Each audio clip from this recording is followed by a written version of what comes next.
Hormonal imbalance زیادہ ہونے لگا ہے. لیکن ابھی ہم دیکھتے ہیں کم عمر بچیوں میں بھی نوجوان لڑکیوں میں بھی یہ بہت زیادہ بڑھ گیا ہے. اس میں فائبر تو ہوتا نہیں ہے، الٹی کاربس ہوتی ہیں جو ان یس. کے ہارمونز کو ان بیلنس کرتی ہیں.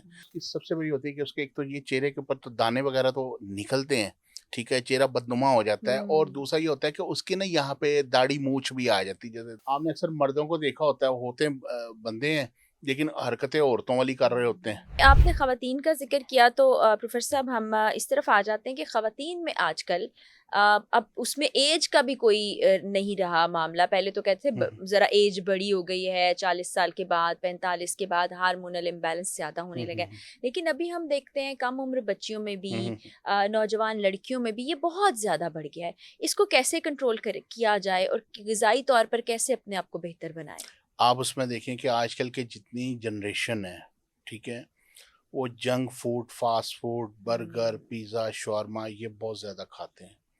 اس میں فائبر تو ہوتا نہیں ہے، الٹی کاربس ہوتی ہیں جو ان یس. کے ہارمونز کو ان بیلنس کرتی ہیں. ہارمونز کی ڈسٹربنس کی وجہ سے ان کے ساتھ یہ چیزیں ہوتی ہے. اس میں بالکل. یہ ہوتی ہے کہ جیسے ایک بیماری آج کل آئی ہوئی ہے، پی سی او ایس، جی جی بالکل بہت پولیسسٹ زیادہ ہے. اووری سنڈروم، اور یہ ٹھیک ہے، بہت کم عمری سے ہو بہت رہی ہے اب. کمری سے ہو جی رہی ہے، ٹھیک ہے. جی. اب یہ اس میں ہوتا کیا ہے کہ جو اللہ تعالیٰ نے نا مردوں میں ٹیسٹوسٹرونز ہارمونز رکھے ہیں، جی عورتوں میں پروجسٹرون ہارمون رکھے ہیں، ایسا ہی ٹھیک ہے. ہے. اور عورت جو ہوتی ہے اس کے اندر بھی کسی حد تک جو ہے وہ ٹیسٹوسٹرونز ہارمونز موجود ہوتے ہیں. اچھا. اور مردوں میں بھی جو ہوتے ہیں وہ کسی حد تک پروجسٹرون ہارمون موجود ہوتے ہیں، ٹھیک ہے نا. اچھا، میں اس کو آپ کو ڈیفائن کر دوں کہ اس میں ہوتا کیا ہے کہ جب یہ پی سی او ایس کا ایشو ہوتا ہے نا، تو اس کے عورت کے اندر ٹیسٹوسٹرون جو ہارمونز ہوتے ہیں نا، اس کا لیول بڑھ جاتا ہے. بڑھنے کی وجہ سے اس کی سب سے بڑی ہوتی ہے کہ اس کے ایک تو یہ چہرے کے اوپر تو دانے وغیرہ تو نکلتے ہیں، ٹھیک ہے، چہرہ بدنما ہو جاتا ہے. اور دوسرا یہ ہوتا ہے کہ اس کی نا یہاں پہ داڑھی مونچھ بھی آ جاتی ہے. جیسے بال چہرے بال پہ آ آنے جاتے ہیں، لگتے چہرے ہیں. پہ بال آ جاتے ہیں، ٹھیک ہے نا. جی یہ جی. اس کا نتیجہ ہوتا ہے کہ اس کے ٹیسٹوسٹرونز ہارمونز جو ہوتے ہیں اس کا لیول بڑھ جاتا ہے. ٹھیک ہے، آپ نے اکثر مردوں کو دیکھا ہوتا ہے، ہوتے بندے ہیں لیکن حرکتیں عورتوں والی کر رہے ہوتے ہیں، ٹھیک ہے نا، عجیب و غریب و قسم کی، جیسے لڑکیوں والی عادات و شمار ہوتا ہے ان میں. ان کے اندر کیا چیز ہوتی ہے کہ ان کے اندر بھی جو ہوتی ہے وہ پروجسٹرون ہارمونز جو ہوتے ہیں نا وہ بڑے ہوئے ہوتے ہیں.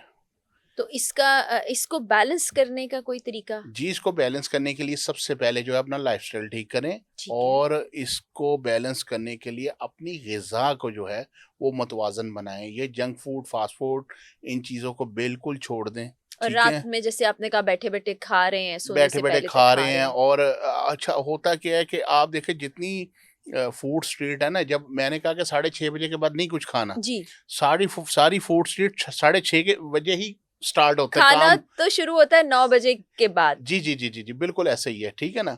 تو یہ چیز جو ہوتی ہے نا بڑی نقصان پہنچاتی ہے. پھر اسی وجہ سے پھر یہ جب معاملات آتے ہیں، ظاہر ہے ایک عورت ہے اور لڑکی ہے، وہ خوبصورت اپنے آپ کو دیکھنا چاہتی ہے کہ چہرے میں اپنے آپ کو دیکھوں، میں خوبصورت لگوں، مجھے لوگ دیکھیں، میری تعریف کریں.